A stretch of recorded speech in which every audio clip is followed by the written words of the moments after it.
Shalom saudara-saudara yang dikasihi Tuhan. Selamat bergabung di dalam program Tuhan Adalah Gembalaku. Sebuah program di mana kita bersama-sama merenungkan firman Tuhan. Firman yang meneguhkan iman agar kita hidup menyenangkan hati Tuhan dan menjadi berkat bagi sesama.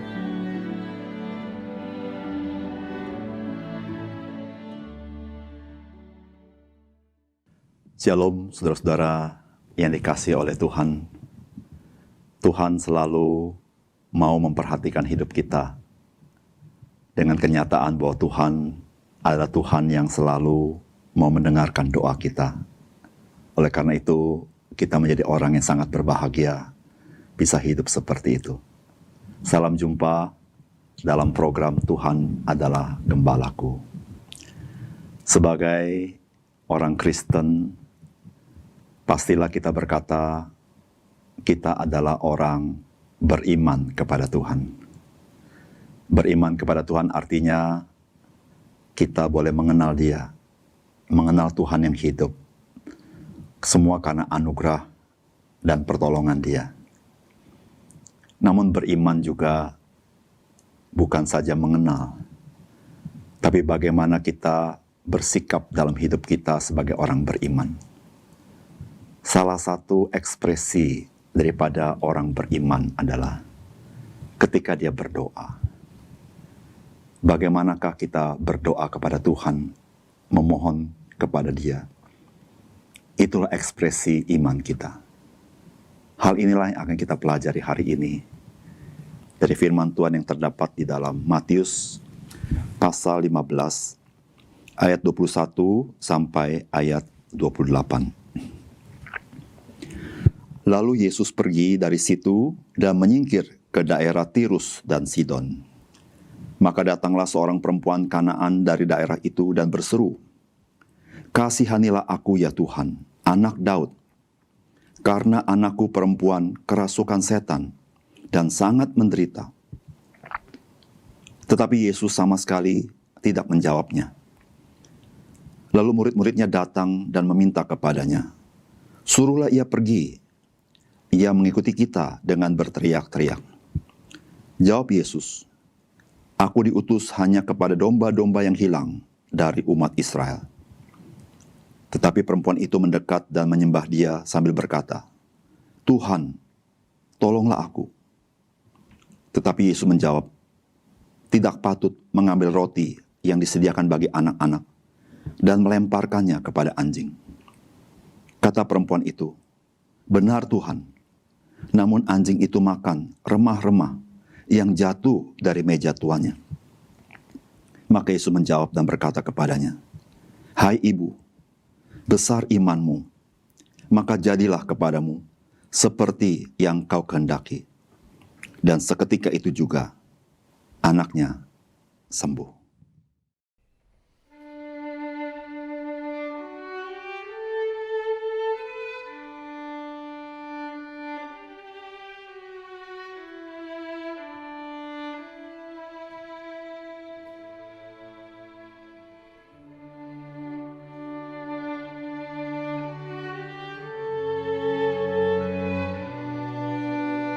Saudara-saudara yang dikasihi oleh Tuhan, ketika kita membaca peristiwa yang dikisahkan di dalam bagian firman Tuhan ini, mungkin ada pertanyaan dalam hati kita.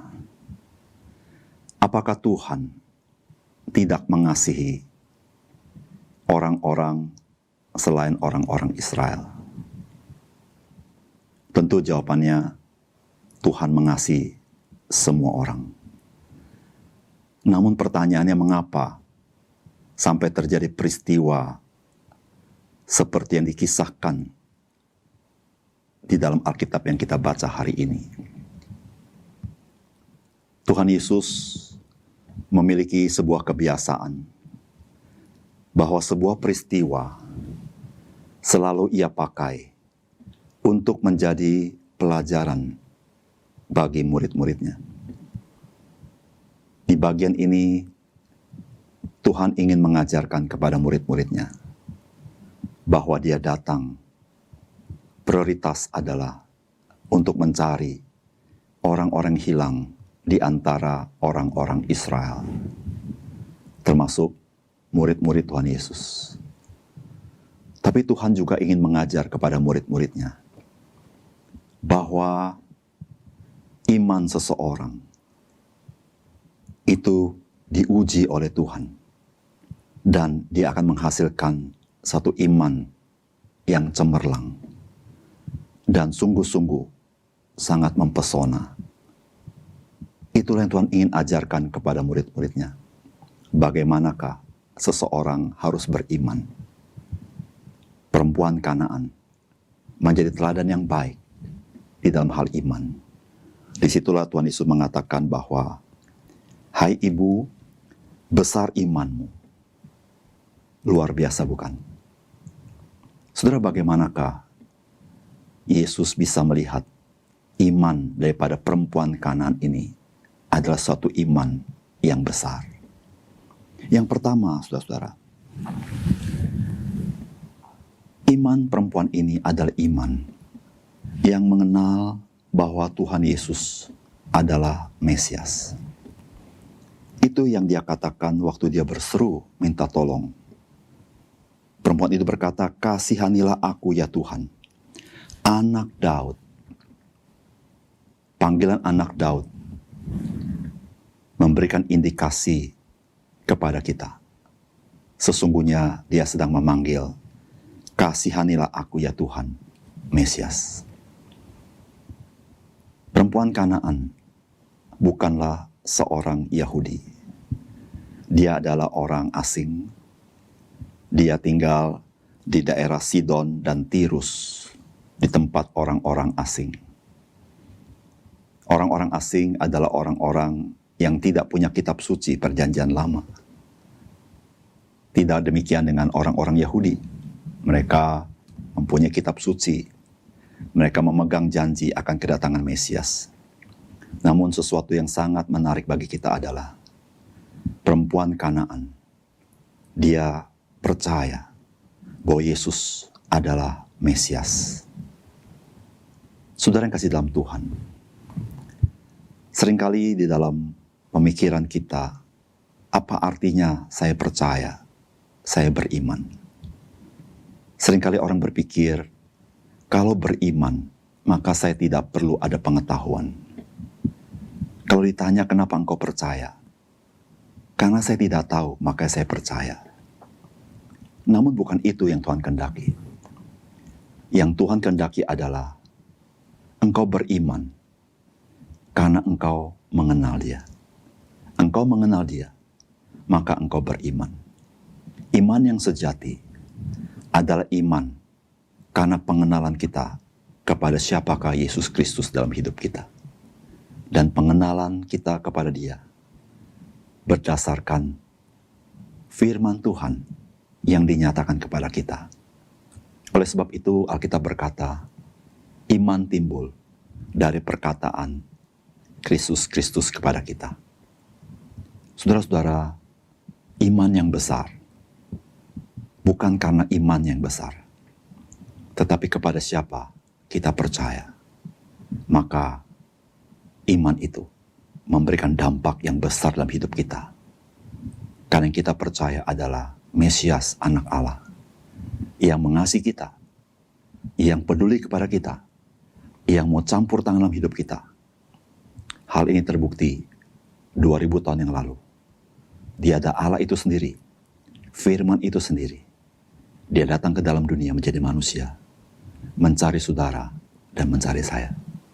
Iman yang mengenal Yesus Kristus Al-Mesias, itu iman yang besar. Yang kedua, saudara-saudara, iman yang mengenal siapakah Tuhan Yesus melahirkan ketekunan di dalam kehidupan kita.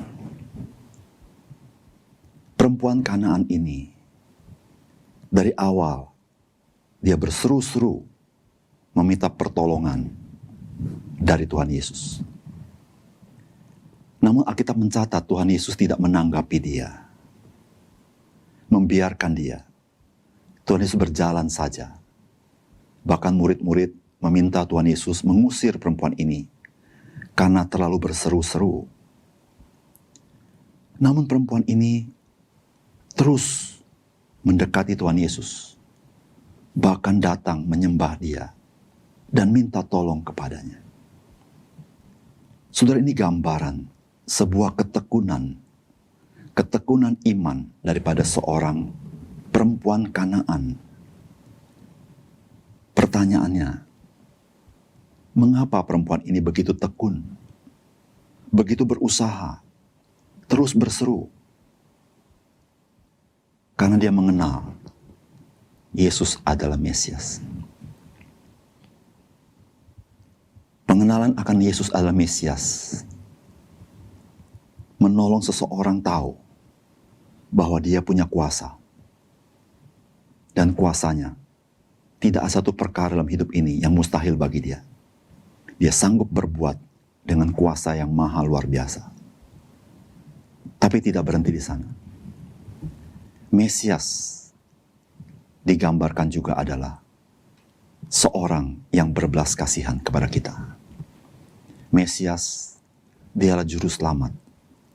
Mesias, dialah penebus yang karena kasihnya datang ke dalam dunia untuk memperhatikan, mempedulikan, bahkan menyelamatkan manusia dari dosa. Pengenalan yang seperti itulah membuat seseorang ketika menghampiri dia akan bertekun di dalam doanya, bertekun dalam hidupnya. Karena apa? Karena dia tahu ada Mesias yang penuh kuasa, tapi penuh perhatian dalam hidupnya. Saudara yang kasih dalam Tuhan, mari mengenal Yesus dalam hidup kita. Mengenal Yesus memberikan kepada kita keberanian, ketekunan di dalam menghadapi pergumulan demi pergumulan hidup. Bukan karena kita mampu, bukan karena kita cakap, tetapi karena kita percaya Dia yang maha kuasa, Dia yang campur dalam hidup kita, Dia yang peduli akan hidup kita. Iman yang mengenal Yesus Kristus melahirkan ketekunan dalam hidup kita. Yang ketiga,